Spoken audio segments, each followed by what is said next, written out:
When I think about developing students' social emotional skills, first of all, I think ideally that is going to happen during the course of lessons. It's not just going to be a lesson about social emotional skills and then back to learning English, right? It's going to be something that is just woven into all of your lessons in little bits and pieces. But as an ESOL teacher, when I think about students developing those skills, I obviously am also thinking about them developing their language. And so I try to think about what might they need to express in English, particularly if it's a student who's newer to the country. What might they need to express to other teachers in the building who maybe don't have a background in ESOL, and may potentially not be as aware of what the student's individual background is. So I will just give an example. We had a drill, I think it was a lockdown drill, in my school one time, well, many times, but we had a lockdown drill in my school one time, and one of the students just froze up. Like they were supposed to get under the table, I think, and he just froze up. He wouldn't move. He wouldn't say anything. So I figured out afterwards that he had lived through an earthquake in his home country, and he didn't know exactly what was going on with the lockdown drill, and it freaked him out because people were getting under tables. And so it was really helpful for him to be able to use words like scared. What else? I think scared, sad. That helped me to understand what was going on, but if I hadn't been there and he was able to express those words in English with another teacher, hopefully it would have helped them to respond to his needs better. So I kind of think about what might that student need to express to other teachers and to other students. ¿Listos? Sí. Okay. Good morning, Miss Grable. Good morning, students. How are you? I'm fine, thank you. You're welcome. Good morning, Lauren. Good morning, Miss Grable. How are you? I'm fine, thank you, and I'm happy for video. And you're happy for the video? Oh, okay. Good morning, Brianna. Good morning, Lauren. How are you? I'm happy, thank you. Good morning, Natalie. Good morning, Brianna. How are you? I'm good, thank you. Good morning, Daniel. Good morning, Natalie. How are you? I'm fine, thank you. Good morning, Martha. Good morning, Tyler. How are you? I'm happy, thank you. Oh, many people are happy.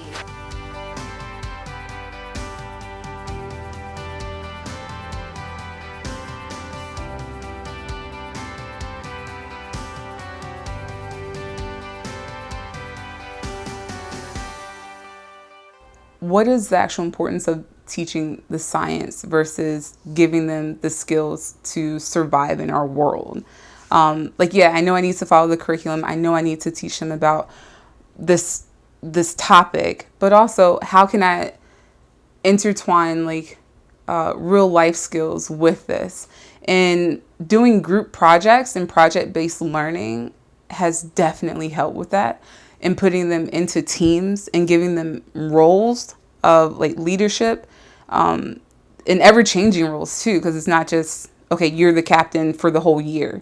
No, it's something that changes every quarter, and it can even change within the quarter. If I see a student slipping as in their position of leadership or in their leadership role, we'll have a conference, we'll check in with individually, we'll check in with the group, and we'll have a vote. Hey, we're going to have to give you another opportunity later on in the year, but right now, don't think you're ready.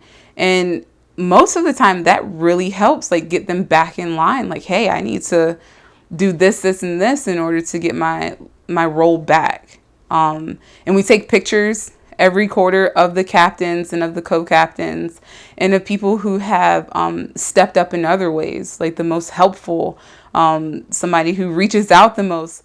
I even let them know how important it is. I let my students know how important it is to, if a student is absent a lot, like if you see one of your group mates absent, call them.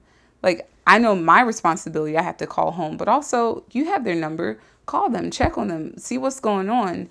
And that lets not only that student that's absent feel wanted and feel recognized and visible, but it also gives that student who's calling that feeling of like, hey, I care about somebody. Like I have a unit in this room. And I have a responsibility outside of myself and my grades. Andre, I need your tickets. And then Andre Capistrano, I need your project paper. That's it. Breathe. Oh, okay. 3, 2, 1. 3, 2, 1. I can do my best. Check it out. 3, 2, 1. Shake it. All your stress is on the floor. I need this.